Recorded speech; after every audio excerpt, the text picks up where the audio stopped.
दो करा के गया था, एक पानीपत शहर का और साथ में इंद्री था, और साथ ही मुख्यमंत्री जी ने लाडवा से अपना फार्म भरा था, तो कल 3 करा के गया था। 3 ही नामांकन आज मेरे जिम्मे है।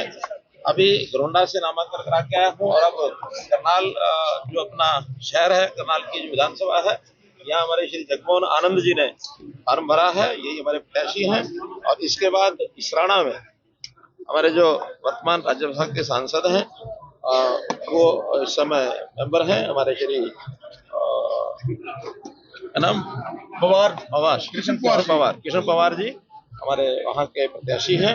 और अभी और जो शेष बचे हैं, कल भी मुझे लगता है कि पार्टी मुझे ड्यूटी अगर देगी तो यहाँ जो बचे हुए नीलोखेड़ी है, असंध है और पानीपत ग्रामीण है, स्मालखा है, इन क्षेत्रों में भी जहाँ पार्टी ड्यूटी लगाएगी उन स्थानों पर मैं जाऊंगा, अन्य हमारे नेता भी जाएंगे। पूरे प्रदेश में नामांकन भरे जा रहे हैं, लगभग 2/3 से ज्यादा आज पूरे हो जाएंगे। कल जो बाद में जो लिस्ट आई है उनके नामांकन सामान्यतः कल ही हो पाएंगे, उनको एक दिन की तैयारी का समय लगना था। लेकिन बड़ी हैरानी की बात यह है कि कांग्रेस अभी आधे से भी कम ऐसे प्रत्याशी अपना घोषित कर पाई है, उससे ज्यादा अभी बाकी हैं। और उनके बाकी इस समय जो घोषित होंगे, मुझे पता नहीं कि वो फार्म भी भर पाएंगे कि नहीं भर पाएंगे।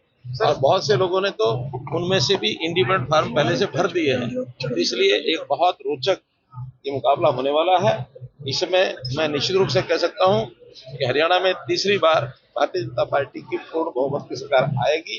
कांग्रेस एक प्रकार से हार की तरफ आगे बढ़ चुकी है, क्योंकि उसका प्रमाण ये है कि वो अब दूसरी पार्टियों की तरफ गठबंधन का हाथ बढ़ा रही है, और दूसरी पार्टियां हाथ अपना पीछे खींच रही हैं, वो अपने कैंडिडेट घोषित किए जा रहे हैं। तो इसलिए आज मैं निश्चित रूप से कह सकता हूं कि पिछले 10 साल का हमारा शासन, विशेष तौर पर अभी 2 महीने का हमारे नए मुख्यमंत्री श्री नायब सिंह सैनी जी का शासन, इसमें लगभग 125 से ज्यादा घोषणाएं की और काम पूरे किए हैं। और इसके सामने कांग्रेस जो है वो बहुत फीकी पड़ रही है। पिछले 10 साल का जो उनकी जातियां हैं, जो उनके अत्याचार हैं, जो नुमा एक वातावरण बना हुआ था, जनता को आज भी याद है, जनता उसको भूली नहीं है।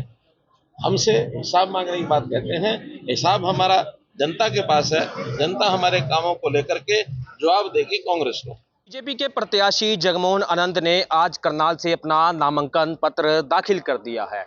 विधानसभा चुनाव को लेकर करनाल की आप तस्वीरें देख रहे हैं जिला सचिवालय में, जहां पर नामांकन प्रक्रिया जारी है और लगातार प्रत्याशी अपने नामांकन कर रहे हैं।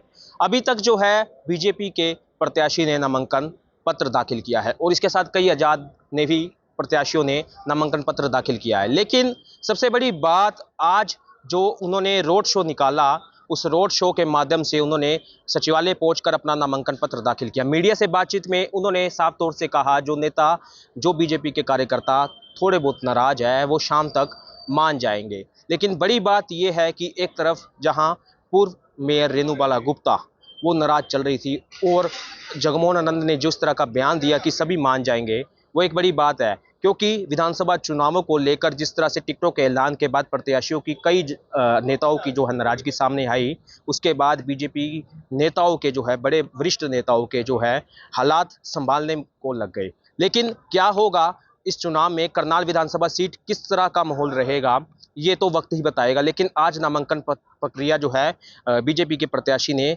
दाखिल कर दिया है, और कांग्रेस की टिकटों के ऐलान के बाद कौन मजबूत दावेदार होगा, ये देखने वाली बात है। करनाल से नमनदीप सिंह, पीटीसी न्यूज़, हरियाणा।